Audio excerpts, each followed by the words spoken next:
Hello there, this is a video to show you one of the latest new toys from KWC. It's a 4.5mm BB pistol with blowback action, working with CO2.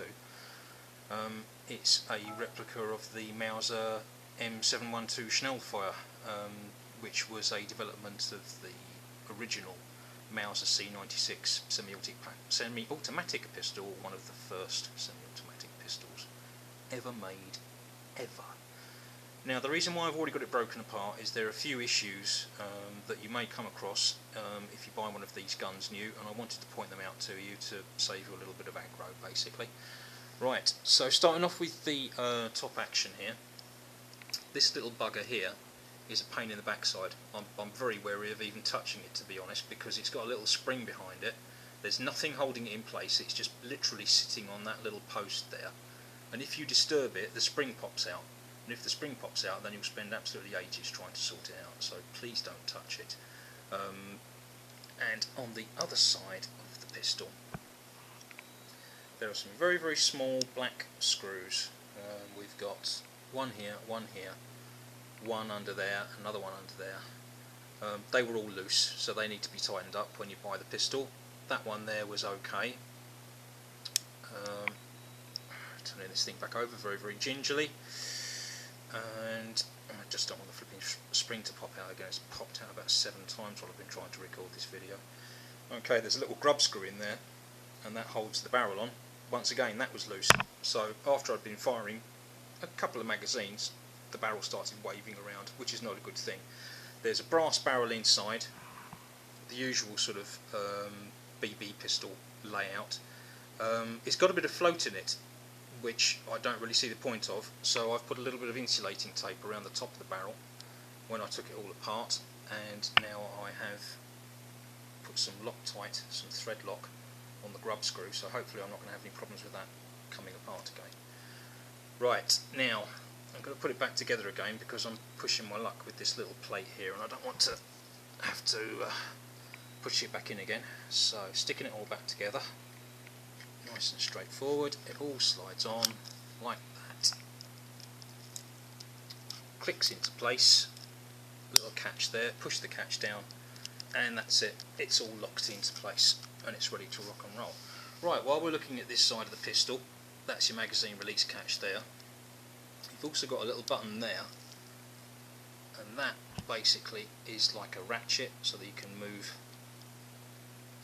the rear sight up by degrees. Don't bother with the rear sight, you're going to be shooting at 6 to 10 metres. Just leave it on its lowest setting, you'll still shoot high anyway. The Umarex C96 replica has actually got a sloping barrel. The barrel actually slopes down because they were desperately trying to correct this in their version, and they ended up with a taller foresight post. This is more of a realistic replica, but that's probably the only thing that goes against it, the fact that it is so realistic. It does shoot quite high. I tried it with a number of different sorts of BB, and it consistently shot high.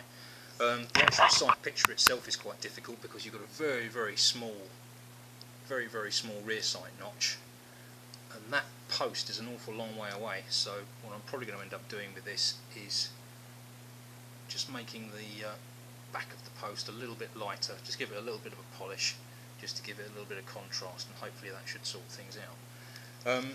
Coming around to the other side of the pistol, you've got your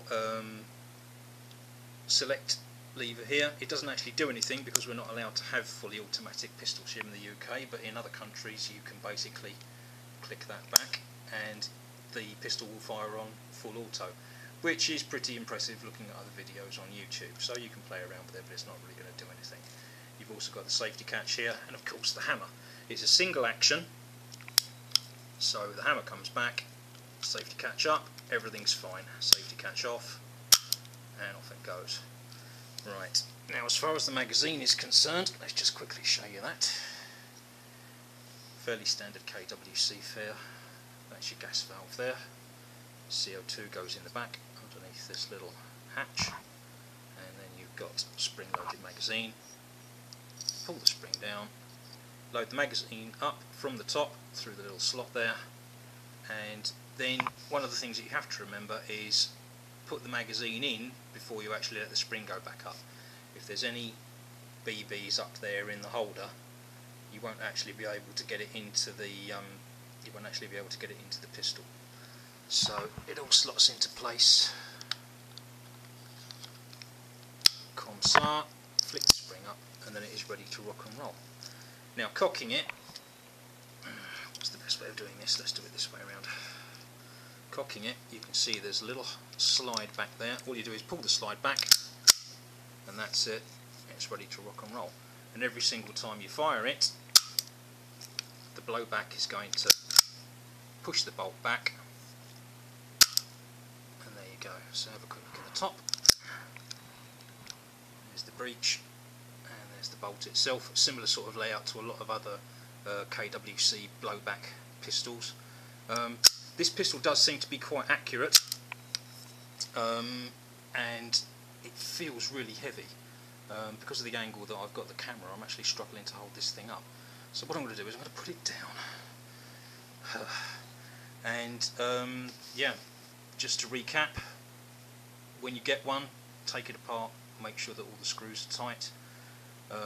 It shoots really well. I haven't measured the length of the barrel, but I'm imagining that you've got about sort of 6 inches of brass barrel in there.